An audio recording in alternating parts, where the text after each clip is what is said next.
नमस्कार दोस्तों, स्वागत है आपका एक बार फिर से नए वीडियो सेशन में। मैं सोमेश आपका हार्दिक स्वागत करता हूं अपने यूट्यूब चैनल पर। और दोस्तों, जैसा कि आप सभी को पता है कि रीट का एग्ज़ाम एकदम पास में आ गया है। तो रीट L1 और L2 दोनों स्टूडेंट्स जिनके पास संस्कृत है उनके लिए ये वीडियो खास होने वाला है। और संस्कृत में हमने शिक्षण विधि और कुछ टॉपिक की बात पिछली कक्षाओं में कर ली है। शायद आपने वो कक्षाएं देख भी ली होंगी, आपको पसंद भी आई होंगी।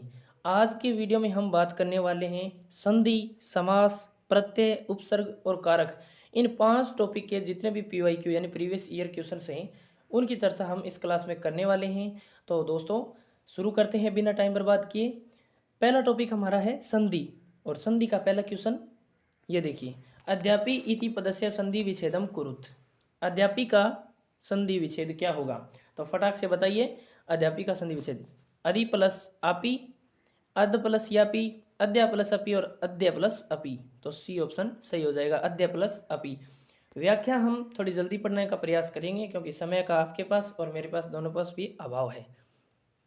अद्य अपी सवर्ण दीर्घ संधि होगी, कैसी होगी? देखिए, अक सवर्ण दीर्घ ये सूत्र लगता है। अक प्लस सवर्ण यानी दीर्घ एकादश हो जाएगा। कैसे? वही दीर्घ संधि वाले नियम लगेंगे। संस्कृत में इनके थोड़े से नाम अटपटे हो जाते हैं। ए प्लस ए आ हो जाएगा, ए प्लस आ होगा तो आ हो जाएगा। इसी प्रकार ये सिस्टम है, आपने पढ़ी होगी ये संधि, तो समझ सकते हैं आप। तो ऊ प्लस ऊ बराबर बड़ा ऊ, री प्लस री बराबर बड़ी री। ये छोटी बड़ी किस भी साइड किसे आ जाए बड़ा हो जाएगा, दीर्घ हो जाएगा, दीर्घादेश। री प्लस री बराबर ये बड़ा री हो जाएगा। अद्य प्लस अपि अद्यापि सवर्ण दीर्घ संधि, ए प्लस ए बराबर आ हो गया, अद्या। ठीक है।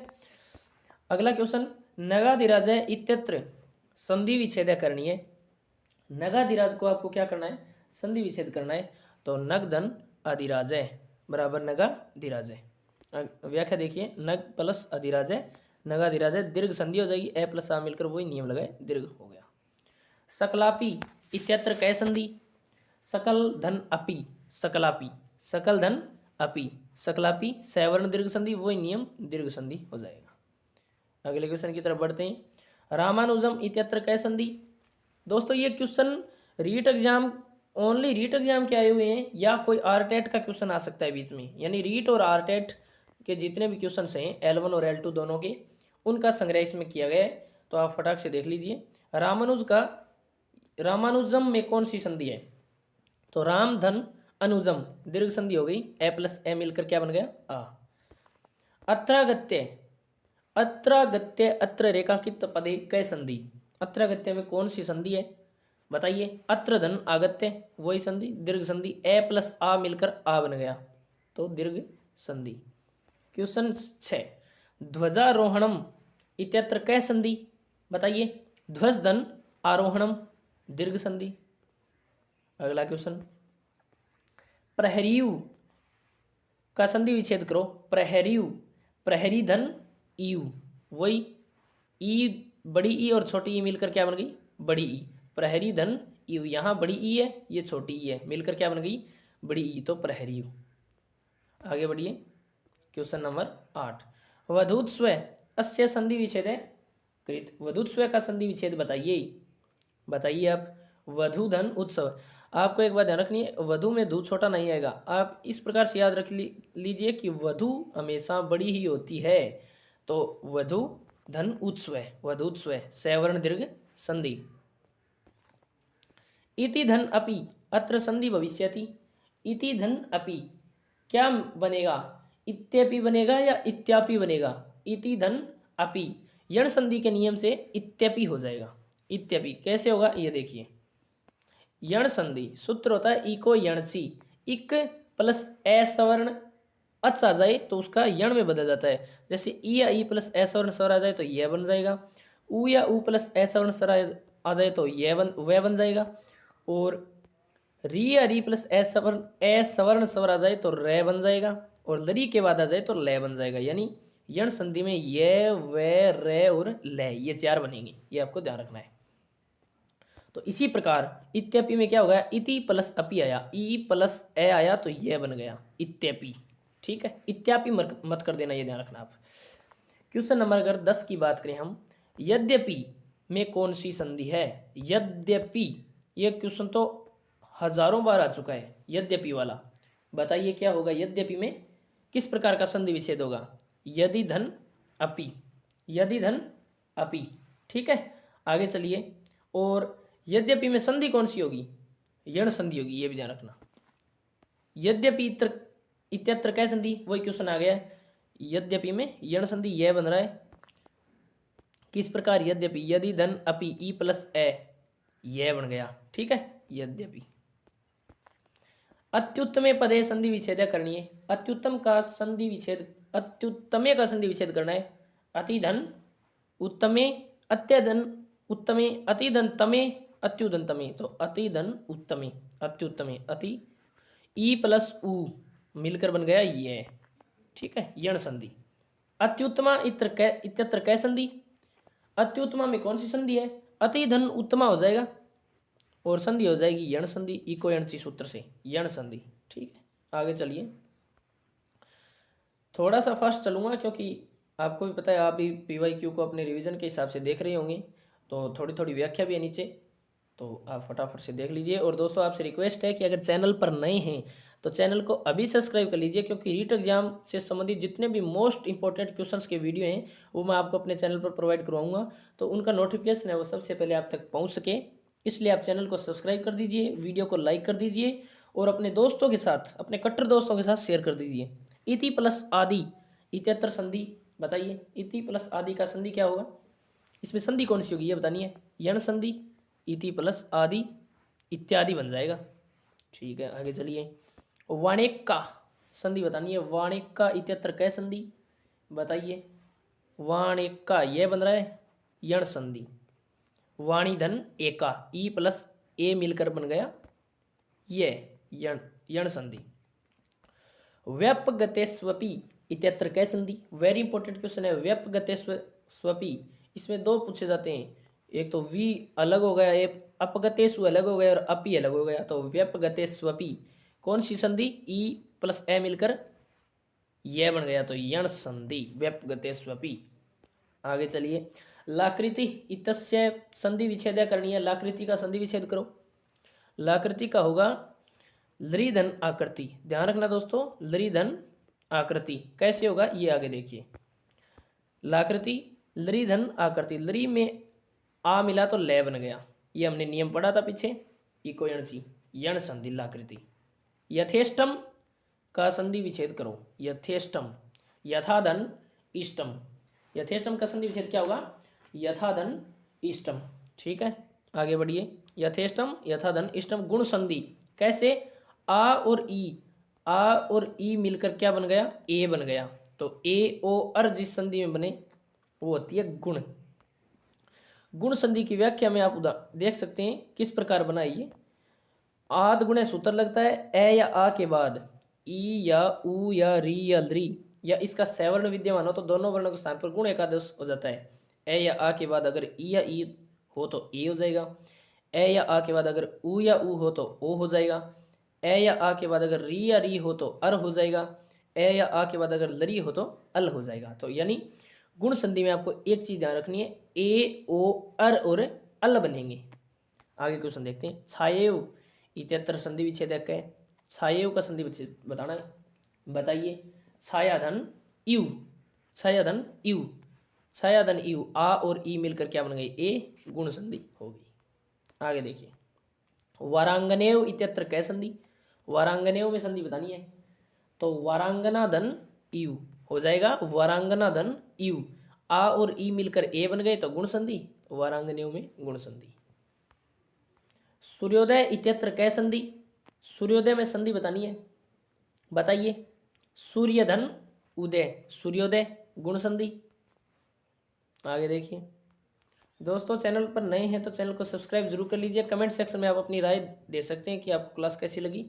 दारिद्र्योपहता, दारिद्र्योपहता इत्यत्र संधि विच्छेद करो। दारिद्र्योपहता का संधि विच्छेद करना है, सीधी सी बात यह है। तो दारिद्र्य धन उपहता, दारिद्र्य धन उपहता, दारिद्र्य धन उपहता, दारिद्र्योपहता गुण संधि। ठीक है। विज्ञानस्यैव पदे संधि विच्छेद करनी है, विज्ञानस्यैव पदे संधि विच्छेद करनी है। तो विज्ञानस्य धन एव, विज्ञानस्य धन एव, कौन सी संधि? वृद्धि संधि होगी यहाँ।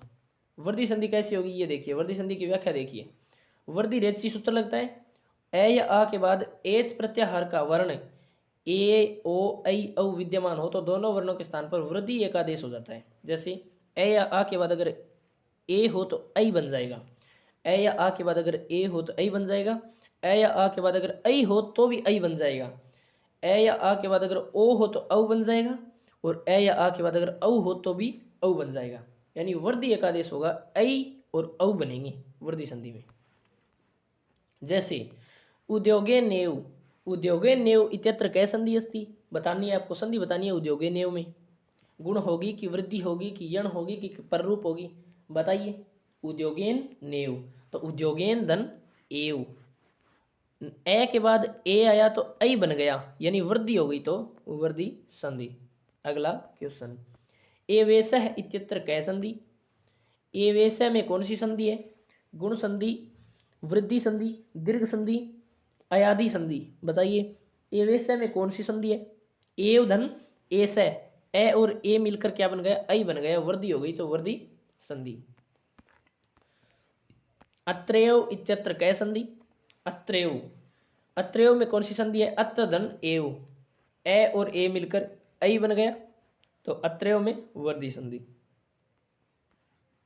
विद्येव, विद्या धन एव, वही सेम फॉर्मूला, वृद्धि संधि विद्या धन एव। तदेव, सेम टू सेम क्वेश्चन, वृद्धि संधि तदा धन एव, आ प्लस ए मिलकर ऐ बन गया, वृद्धि संधि तदेव।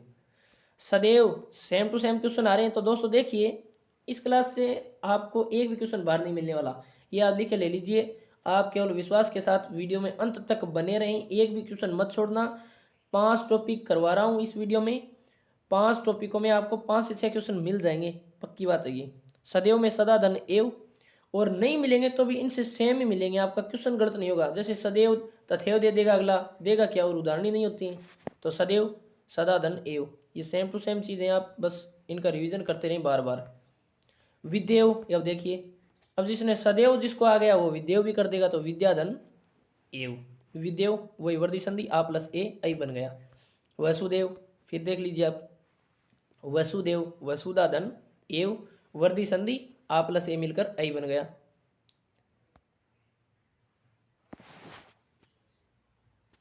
अगला क्वेश्चन देखिए दोस्तों, संस्कृत भाषेव इत्यत्र संधि विच्छेद करनी है, संस्कृत भाषा का संधि विच्छेद करना है, बताइए। संस्कृत भाषा धन एव, संस्कृत भाषा धन एव, वही सेम टू सेम, तो संस्कृत भाषेव हो गया। अगला देव धन ऐश्वर्यम, अत्र संधि भविष्यति, देव धन ऐश्वर्यम, अत्र संधि भविष्यति, तो देवेश्वर्यम, देवेश्वर्यम, वृद्धि संधि वही ए प्लस ए मिलकर क्या बन गया? ऐ बन गया, वृद्धि संधि। अगला क्वेश्चन, नगरेश्वर्यम, नगर धन ऐश्वर्यम, ऐश्वर्यम का आपको ध्यान में रखना है, ऐ पर ए पर मात्रा आएगी, ऐश्वर्यम, ठीक है, इस प्रकार लिखा जाएगा, शुद्ध रूप है ऐश्वर्यम। ये देख सकते हैं आप, नगर धन ऐश्वर्यम, नगरेश्वर्यम, वृद्धि संधि क्यों हुई? ए प्लस ए मिलकर ऐ बन गया, वृद्धि संधि। अगला क्वेश्चन, वनौषधि, वनौषधि अत्र संधि विच्छेद अस्ति, वन धन औषधि, वनौषधि वही वृद्धि संधि। अगला क्वेश्चन देखिए, चैनम, चैनम में संधि बतानी है, चे धन अनम, चे धन अनम, किस प्रकार? अयादि संधि का उदाहरण है चैनम। अयादि संधि की आप थोड़ी सी व्याख्या देख लीजिए। अयादि संधि एचो ए वायावह, सूत्र होता है एचो ए वायावह, एच प्रत्याहार के वर्ण के बाद कोई अच स्वर, अच या स्वर वर्ण विद्यमान होने पर एच प्रत्याहार के वर्ण के स्थान पर ए आए औ आओ, ऐ औ आय आओ, ये आपको याद रखनी है। कैसे होंगे ये देखिए, ए प्लस स्वर आ गया तो ऐ हो जाएगा, ए प्लस स्वर आ गया तो ऐ हो जाएगा, ऐ प्लस स्वर आया तो आय हो जाएगा, ओ प्लस स्वर आया तो औ हो जाएगा, औ प्लस स्वर आया तो आओ हो जाएगा। यानी आपको ध्यान में क्या रखना है, ऐ, आय, औ और आओ, ये मिले कहीं भी तो आपको फटाक से अयादि क्लिक कर देना है। जैसे नायक, नायक में हो जाएगा नई धन अकय, नई धन अकय, नायक, ऐ प्लस ए मिलकर आय बन गया तो नायक, ठीक है, अयादि संधि। भवती कस्य संधे, उदाहरणम भवती, भो धन अति, ओ प्लस ए भवती, औ बन गया, ठीक है, तो अयादि संधि, ये देख ले अब बन गया। प्रेजते, प्रेजते में संधि बतानी है, प्रेधन ऐजते, प्रेधन जते, प्रेधन एजते और परधन एजते। तो प्रेधन एजते, प्रेजते हो गया, ठीक है। और अगर बात करें प्रेजते में संधि की तो पररूप संधि है। क्यों है पररूप संधि? देखिए, एडी पररूपम, एडी पररूपम सूत्र है, ए वर्णांत उपसर्ग के बाद ए आदि धातु हो तो दोनों वर्णों के स्थान पर पररूप एकादेश हो जाता है। ए वर्णांत उपसर्ग प्लस ए आदि धातु बराबर पररूप एकादेश। जैसे प्र प्लस एजते, ए प्लस ए बन गया, ए प्लस ए बराबर ए बन गया पररूप संधि। उपसर्ग ए तो उपसर्ग का हो गया और ए हो गया धातु का, तो पररूप एकादेश हो गया। प्रेधन एजते प्रेजते। आगे देखिए दोस्तों, पतंजलि इत्यत्र कै संधि विच्छेद है? पतंजलि, यहाँ संधि विच्छेद करना है। पतत धन अंजलि, पतंजलि का क्या होगा? पतत धन अंजलि संधि होगी, इसमें पररूप सूत्र लगेगा सकंदवादीसु पररूपम वाच्यम। अब दोस्तों ज़्यादा डिटेल में नहीं जा सकते इसके, क्योंकि हमारे पास इतना समय नहीं है कि हम एक एक चीज़ को क्लियर करते हुए चलें। हमारे उद्देश्य केवल PYQ करना है, तो थोड़ी थोड़ी व्याख्या आपको मैंने केवल समझने के लिए दे रखी है। पतत धन अंजलि, पत धन अत धन अंजलि, अत का लोप हो जाएगा, अत की टी संज्ञा तथा टेर लोप से लोप, ये बहुत गहरी चीजें हो जाती हैं। तो पत धन अंजलि बराबर पतंजलि, पररूप शेष। कुल मिला के बात है, पतंजलि का संधि विच्छेद हो जाएगा पतत धन अंजलि। और उदाहरण देखें आप, सकंधु, सक धन अंधु, कर्क धन अंधु करकंधु, कुल धन अटा कुलटा, पतत धन अंजलि पतंजलि। इसके अलावा और उदाहरण की बात करें तो मनस धन ईसा मनीषा, हल धन ईसा हलीसा, लांघल धन ईसा लांघीसा, मार्त धन अंडय मार्तंडय, इसको मृत धन अंडय मार्तंडय भी कह सकते हैं। अस्म धन अंतकय अस्मंतकय, सिम धन अंतय सीमंतय, सार धन अंगय सारंगय। अगला दोस्तों देखिए क्वेश्चन, वर्षा समय अपि, वर्षा समय अपि इत्यत्र क्या आदेश है? बताइए, वर्षा समय अपि में कौन सा आदेश है? तो वर्षा समय अपि में पूर्व रूप में का आदेश है, न कि पररूप। कौन सा आदेश है? पूर्व रूप में का आदेश। कैसे है देखिए, वर्षा समय अपि पूर्व रूप संधि, पूर्व रूप संधि एंग पदानांति, पदांत एंग वर्ण के बाह्य के बाद हर्ष व ए विद्यमान हो तो दोनों वर्णों के स्थान पर पूर्व रूप एकादेश हो जाता है, ठीक है। तो इस नियम से ये हो गया। को अस्ति इत्यत्र कै संधि? को अस्ति में कौन सी संधि है? पूर्व रूप संधि। को अस्ति में कौन सी संधि है? पूर्व रूप संधि। सकलो अपि इत्यस्य संधि विच्छेद करनी है। सकलो अपि का संधि विच्छेद करना है। सकलो धन अपि, सकल धन अपि, सकलय धन अपि, सकलो धन पि। तो सकलो अपि भी सही है, सकलय धन अपि भी सही है, दोनों ऑप्शन सही है। सकलो अपि भी सही है, सकलय धन अपि भी सही है। आगे देखिए क्वेश्चन नंबर, ये थोड़ा कट गया है दोस्तों, मैं आपको बता दूंगा। सचित, ये सचित का संधि विच्छेद करो। सचित इस प्रकार से, ये से पूरा फिर से आधा फिर ची तय। सचित का संधि विच्छेद करना है तो क्या हो जाएगा आप बताइए? सत धन चित हो जाएगा, ये हो जाएगा सत धन चित, ठीक है। अगला क्वेश्चन देखिए, इसकी व्याख्या है थोड़ी। कौन सी संधि है इसमें? सचुत्व संधि है, सचुत्व संधि, सतो सचुना सचु। आगे देखिए अगला क्वेश्चन है, ये भी थोड़ा कटा हुआ है। श्रेष्ठा है ये, श्रेष्ठा नहीं पेस्टा है, पेस्टा, ठीक है, हाँ पेस्टा है। इसमें कौन सी संधि है? इसमें सटुत्व संधि है पेस्टा में, ये से आ गया तो ये सटुत्व संधि, इस प्रकार आप ध्यान रख लेना। पेश दंता पेस्टा, ये नीचे देर का सटुत्व संधि। अगला क्वेश्चन अब ठीक है, कृष्ण संधि विच्छेद करनी है। कृष्ण का संधि विच्छेद करो, बताइए क्या होगा? कृष्ण का संधि विच्छेद कृष धन न, कृष्ण का संधि विच्छेद हो जाएगा कृष धन न। आगे देखिए सटुत्व संधि, इसमें वागीश है अत्र संधि अस्ति। वागीश में कौन सी संधि होगी? तो वागीश में संधि होगी जसत्व, वाक धन इस कै प्लस ई, कै प्लस ई मिलकर बन गया गे, जस वर्ण है ये गे, तो इसमें जसत्व संधि है। जसत्व संधि की अगर व्याख्या की बात करें तो जलाम जसो अंते, पदांत जल वर्ण के बाद कोई स्वर या हस प्रत्याहार का वर्ण विद्यमान हो तो जल के स्थान पर जस प्रत्याहार का वर्ण, वर्ग का तृतीय वर्ण होता है जस प्रत्याहार, वो बन जाता है। ठीक है, तो इसमें जस वर्ण बन गया। बाल्यकालादेव इत्यत्र संधि विच्छेद वर्तते। बाल्यकालादेव का संधि विच्छेद क्या होगा? तो बाल्यकालात धन एव, बाल्यकालात धन एव, ये होगा इसका संधि विच्छेद। बाल्यकालात धन एव, तो बाल्यकाला देव जसत्व संधि का उदाहरण है। आगे देखिए 49 नंबर क्वेश्चन। तदन्न इत्यत्र संधि अस्ति। तदन्न का संधि विच्छेद बताना है, या संधि क्या होगी ये बता दीजिए पहले। तदन होगा तत् धन यत धन अन, नहीं न, तत् धन यत धन न, संधि हो जाएगी व्यंजन संधि। कौन सी संधि होगी दोस्तों? व्यंजन संधि। ठीक है। कंचन इत्यत्र संधि विच्छेद करनी है। कंचन का संधि विच्छेद करो, बताइए कंचन का क्या संधि होगा, विच्छेद होगा? किम धनसन, कै धनसन, कम धनसन, कम धनसन, सी और डी दोनों होंगे।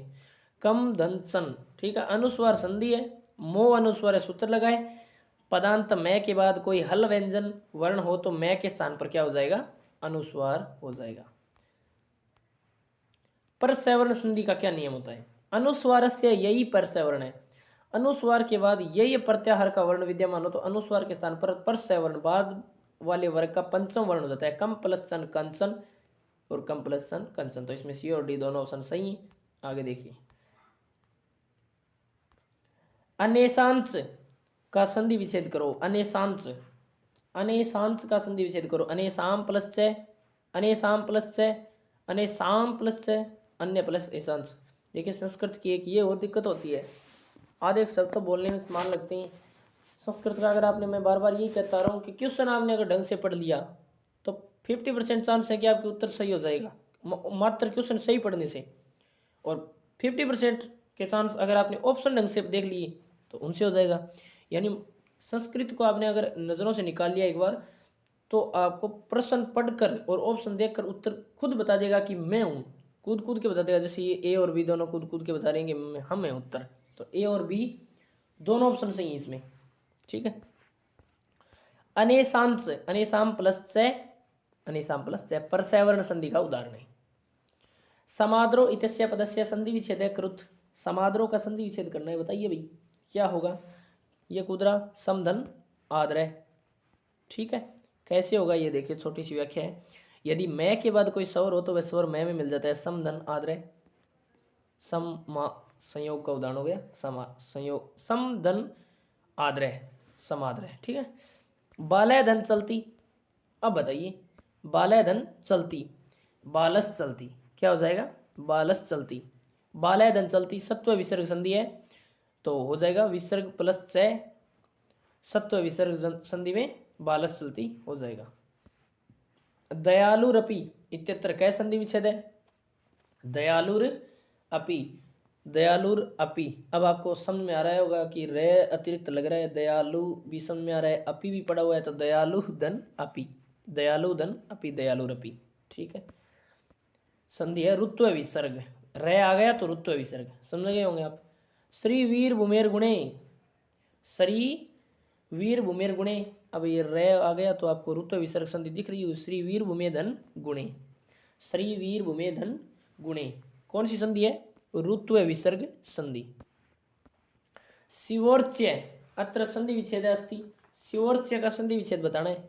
शिवधन अर्च्य, शिवधन अर्च्य, शिवोर्च्य, उत्व विसर्ग संधि। कौन सी संधि है? उत्व विसर्ग संधि। तो दोस्तों हमारा जो संधि नाम का टॉपिक था उसके जो प्रीवियस ईयर के क्वेश्चन हैं लग 2011 से लेकर अब तक, 2011 से लेकर अब तक जो रीट और आरटेट एग्जाम L1 और L2 दोनों के हुए हैं, संधि नामक टॉपिक के प्रीवियस ईयर क्वेश्चंस कंप्लीट हो गए हैं। आपको संधि के प्रश्न कितने आ रहे थे, कैसे लगे, आप कमेंट सेक्शन में बताएं। क्लास कैसी लग रही है ये भी आप कमेंट करके बता दें। चैनल पर नए हैं तो चैनल को सब्सक्राइब कर दीजिए। और हम शुरू करते हैं दूसरा टॉपिक, समास। समास का पहला क्वेश्चन ये रहा, संस्कृते समास है कतिविध, बताना है। सबसे पहला क्वेश्चन है L1 2011 का क्वेश्चन है। संस्कृत में समास के कितने भेद हैं? ध्यान रखना 5 भेद है, पंचविध है। अब देखिए थोड़ा सा व्युत्पत्ति, सम धन अस धन घय, ये भी क्वेश्चन आया हुआ है। समास में समास का जो संधि विच्छेद है वो सारा पूछा हुआ है। कौन सा उपसर्ग है इसमें, तो सम धन अस धन घे समास, ये घे प्रत्यय हो गया, आस ये धातु हो गई, सम धन अस धन घे समास, शाब्दिक अर्थ हो गया संक्षिप्तीकरण। यानी परिभाषा क्या होती है समास की, सम सनम समास है, यानी पदों के संक्षिप्तीकरण को ही क्या कहते हैं, समास। 5 भेद हैं संस्कृत में समास के, 5 भेद कौन कौन से हैं वो आप देख सकते हैं। अव्ययभाव समास, तत्पुरुष समास, बहुव्रीहि समास, द्वंद्व समास और केवल समास, ये ध्यान रखना। इसमें द्विगु नहीं और कर्मधारय है अलग से शामिल नहीं किए जाते हैं, हालांकि क्वेश्चन भी आए हुए हैं कर्मधारय और उनके बाकायदा क्वेश्चन आए हुए हैं, लेकिन ये द्विगु और कर्मधारय उनको समास के अंदर ही एक समास का भेद माना जाता है, वो आगे हम डिटेल से बात करेंगे। तो ये 5 समास हो गए, 5वां समास केवल समास, ध्यान रखना। अधिहरि अस्मिन् पदे समासः अस्ति, अधिहरि में कौन सा समास है, तो बताइए आप, अधिहरि में कौन सा समास है, अव्ययभाव समास। क्यों है ये आगे देखिए, पूर्व पद प्रधानो पूर्व पदार्थ प्रधानो अव्ययभाव है, पूर्व पदार्थ प्रधानो अव्ययभाव है, या जिस पूर्व पद प्रधानो अव्ययभाव बोल सकते हैं, जिस समास में पूर्व पद की प्रधानता होती है उसे अव्ययभाव समास कहते हैं। नाम से स्पष्ट हो रहा है पूर्व पद अव्यय होगा, क्योंकि अव्ययभाव समास समस्त पद नपुंसक लिंग एक वचन में होता है, ये इंपॉर्टेंट बात है, समस्त पद नपुंसक लिंग एक वचन में होता है। और समास विग्रह करेंगे तो अधिहरि हरो इति, अधिहरो हरि हरो इति, अधि अव्यय विभक्ति अर्थ में प्रयुक्त होता है। विग्रह करते समय उत्तर पद में सप्तमी विभक्ति का प्रयोग कर इति लिख दिया जाता है, अव्ययभाव समास में इति लिख दिया जाता है, ठीक है। अगला है पंचगंगम इत्यत्र समासः अस्ति, बताइए पंचगंगम में कौन सा समास होगा, अव्ययभाव समास होगा। पंचगंगम में कौन सा समास होगा, अव्ययभाव समास। देखिए अगला क्वेश्चन, शक्तिम एनति क्रमे, शक्तिम एनति क्रमे, ये थोड़ा साफ नहीं दिख रहा होगा आपको, मैं बता दूं, यह है शक्तिम एनति क्रमे। तो इसमें कौन सा होगा, इसका जो समस्त पद क्या होगा, यथाशक्ति, शक्तिम एनति क्रमे। अगला क्वेश्चन व्याख्या है थोड़ी सी, यथाशक्ति शक्तिम एनति क्रमे अव्ययभाव समास, ठीक है। अव्ययभाव समास का प्रयोग यथा अव्यय का प्रयोग 4 अर्थों में होता है। किस किस अर्थों में, योग्यता, विप्सा, पदार्थानुवर्ती और सादृश्य, इन चारों अर्थों में प्रयोग होता है। अगला देखिए, अगला क्वेश्चन है हमारा, यथाशक्ति इत्यत्र समास विग्रह। अब की बार क्या करना है, यथाशक्ति का समास विग्रह करना है, तो शक्ति मेहनती कर्मे, ठीक है, शक्ति मेहनती कर्मे। अगला क्वेश्चन ये आ गया, ये अव्ययभाव समास। प्रायेण उत्तर पदार्थ या उत्तर पद बोल सकते हैं प्रधान है बहुत ही, यानी पूर्व पद तो अव्ययभाव में प्रधान हो गया और उत्तर पद तत्पुरुष समास में प्रधान होगा, ठीक है।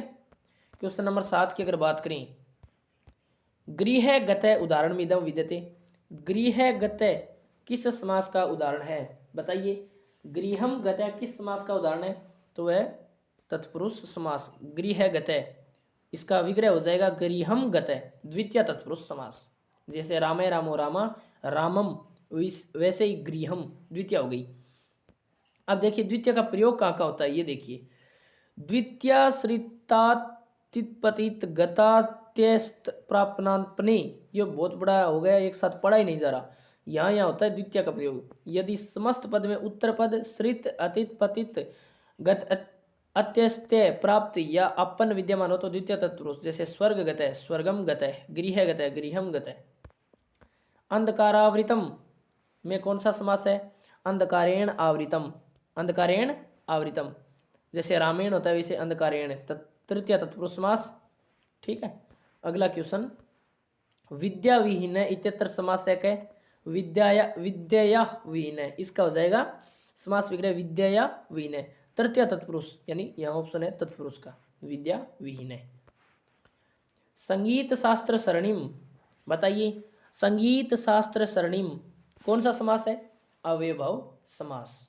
गो सुखम इत्यत्र कैसा समास है, गो सुखम में आपको समास बताना है, तो गो सुखम में समास हो गया तत्पुरुष समास। गोभ्य सुखम, गोभ्य सुखम, ठीक है, ये उसका विग्रह हो जाएगा गोभ्य सुखम।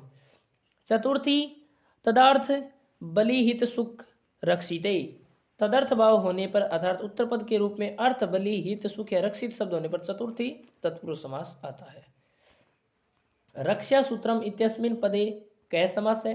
बताइए। रक्षा सूत्रम, रक्षाए सूत्रम, रक्षाए सूत्रम चतुर्थी तत्पुरुष समास है, तो इसमें हो जाएगा तत्पुरुष समास।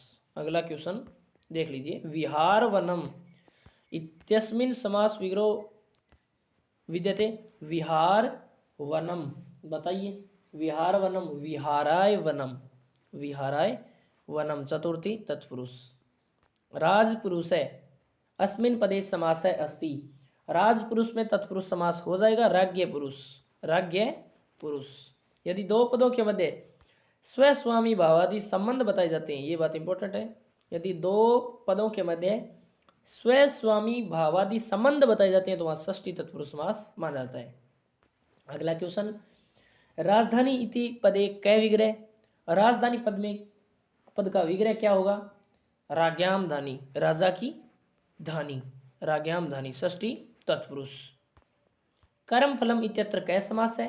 कर्मणय फलम, षष्ठी तत्पुरुष यानी तत्पुरुष। कर्म फलम, कर्मणय फलम, कौन सा समास? षष्ठी तत्पुरुष समास। अगला क्वेश्चन। एकता सूत्रे इत्यत्र समास विग्रह कै अस्ति। एकता सूत्रे, तो एकताया सूत्रे क्या हो जाएगा? एकताया सूत्रे षष्ठी तत्पुरुष समास। अगला क्वेश्चन। देवभूमि इत्यत्र कै समास है? देवभूमि में कौन सा समास है? देवानाम भूमि, देवानाम भूमि तत्पुरुष समास। अगला क्वेश्चन। शिक्षा क्षेत्रे, थोड़ा फास्ट इसलिए चल रहा हूँ दोस्तों क्योंकि एक बार हमारे पास केवल PYQ करने का समय है, तो आप अन्यथा नहीं लें किसी प्रकार से। और थोड़ी थोड़ी नीचे व्याख्या भी दी गई है। और वीडियो आपको कैसा लग रहा है? चैनल को सब्सक्राइब कर दीजिए, वीडियो को लाइक कर दीजिए। अगला क्वेश्चन देखिए। शिक्षा क्षेत्रे इत्यत्र समास विग्रह अस्ति। शिक्षा क्षेत्र में कौन सा समास विग्रह होगा? बताइए। शिक्षा या क्षेत्रे, शिक्षा के क्षेत्र में षष्ठी तत्पुरुष। विश्व भाषा, विश्वस्य भाषा, विश्व भाषा का क्या होगा? विश्वस्य भाषा, विश्व की भाषा षष्ठी तत्पुरुष। राष्ट्रगीतम, दोस्तों षष्ठी तत्पुरुष परीक्षा की दृष्टि से आपने अनुभव किया होगा, बहुत इंपॉर्टेंट है। राष्ट्रगीतम, राष्ट्रगीतम, राष्ट्रस्य गीतम, राष्ट्रस्य गीतम वही षष्ठी तत्पुरुष। राष्ट्रभक्ता इत्यत्र कै समास है? राष्ट्रस्य भक्ता, वही फिर राष्ट्रस्य भक्ता, राष्ट्र भक्ता, तो कौन सा समास? षष्ठी तत्पुरुष समास। अगला क्वेश्चन देखिए। परीक्षा परिणामे, परीक्षा परिणामे इत्यत्र कै समास विग्रह अस्ति। परीक्षा परिणामे, तो परीक्षाया परिणामे, परीक्षा का परिणाम वही षष्ठी तत्पुरुष। कार्य हानि, कार्यस्य हानि, कार्य हानि, कार्यस्य हानि, कार्य की हानि वही तत्पुरुष समास। ठीक है दोस्तों, आगे बढ़ते हैं। गृह लक्ष्मी इत्यत्र समास अस्ति। गृह लक्ष्मी में कौन सा समास है? गृहस्य लक्ष्मी वही तत्पुरुष समास, गृहस्य लक्ष्मी। अगला क्वेश्चन देखिए दोस्तों। नीलोत्पलम अस्मिन् पदे समास है अस्ति। नीलोत्पलम में कौन सा समास है? द्विगु, द्वंद्व, क्रमधारी और बहुव्रीहि। नीलोत्पलम में क्रमधारी समास है। नीलोत्पलम में कौन सा समास है? क्रमधारी समास। नीलोत्पलम, नीलम धन उत्पलम, नीलम च तत् उत्पलम कर्मधारीय समास है। अगला क्वेश्चन। अब कर्मधारय में वो विशेषण विशेष आ जाता है, तो आपको ये तो पता ही होगा। गांधी महोदय इत्यत्र कै समास है? गांधी महोदय, गांधी च असो महोदय, गांधी उसके समान महोदय कर्मधारय समास। ठीक है। अगला क्वेश्चन देखिए दोस्तों। सत्पुरुषा इत्यत्र कै समास है? सत्पुरुष में संतः पुरुषा हो जाएगा इसका, या संतः च ते पुरुषा, संतः च ते पुरुषा कर्मधारय समास। कौन सा हो जाएगा? कर्मधारय समास। अगला क्वेश्चन। पुण्य भूमिम इत्यत्र कै समास है?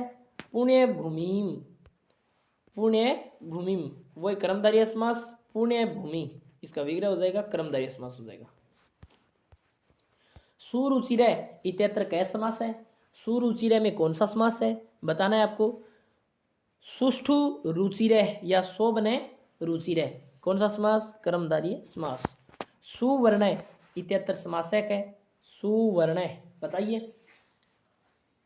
शोभने वर्णय, शोभने वर्णय तत्पुरुष समास। अगला क्वेश्चन। सुमति इति पदे कै समास है?